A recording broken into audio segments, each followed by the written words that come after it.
So here we are again working on this little green heart. Did the first row setting up for the wheat stitch, and I've gotten all the way around. So see here, I did 1, 2, 3 regular rows. Then the fourth row, I went through and split the thread and took a second stitch through there.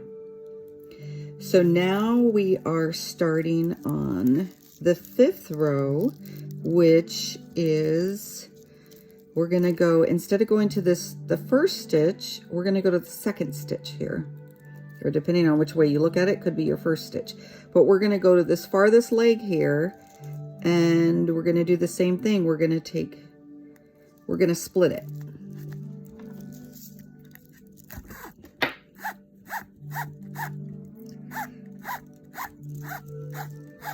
Split the thread, and then you're gonna go straight through that same hole again.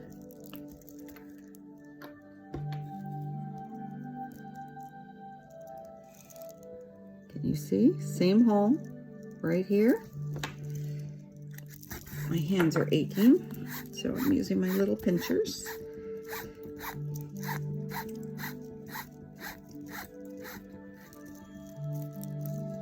You see how that starts fanning out? Looks like wheat. You got this leg right here, which would be on your left, and then on your right, you have the second leg, and it looks like a wheat stitch. Or it looks like some wheat. So we're gonna go to the next one. Split the stitch, just like you did on row 4. My string is pretty long here because I just had to replace it.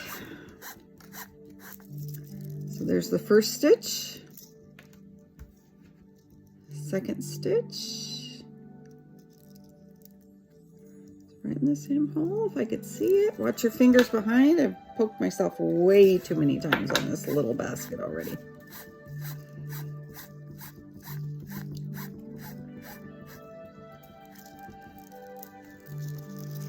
So see, you could start seeing the pattern. Now this isn't, I picked a green thread to match the heart, and these needles were dried inside. They're kind of a, they're not quite brown and a little bit of green in them. And so it's kind of muted, but I like it. I like the green. And, well, for me, it seems muted, because I'm usually doing things of this nature, so that is very bright. And so this seems a little muted to me. But I think for the wheat stitch, this is a really nice color. So here, I'll just do it one more time for you. Split. It's 2-ply wax thread, so I think it'll be strong enough. Split it.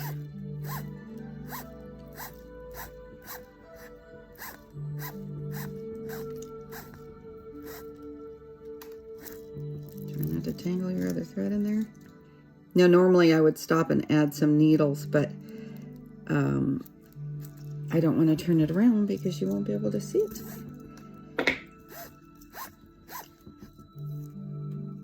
Try not to get tangled.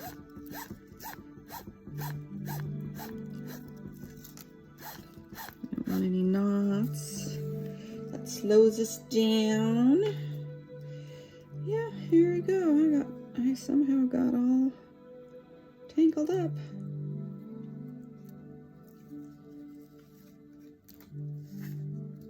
There we go. Okay. That was a pretty easy one to get through. Okay. So there's 3 stitches. You see how it's forming the wheat stitch? You've got this leg here, and then these that go off to the right, they start forming the wheat stitch. So you do your basic row, split the stitch so you've got 2 legs, then you go to the farthest to the left stitch, my left, however you're working on it, and then just keep following the same pattern. Now I'm going to go ahead and do several rows of this wheat stitch And then when I start going up to the sides, I think I'll try to go back. So to do the fern stitch, you just go backwards and you put another stitch right in here, a third stitch. So I will record that as well. Thanks for watching. Cute little green heart with wheat stitch. I like how this one's coming up. Much better than this one.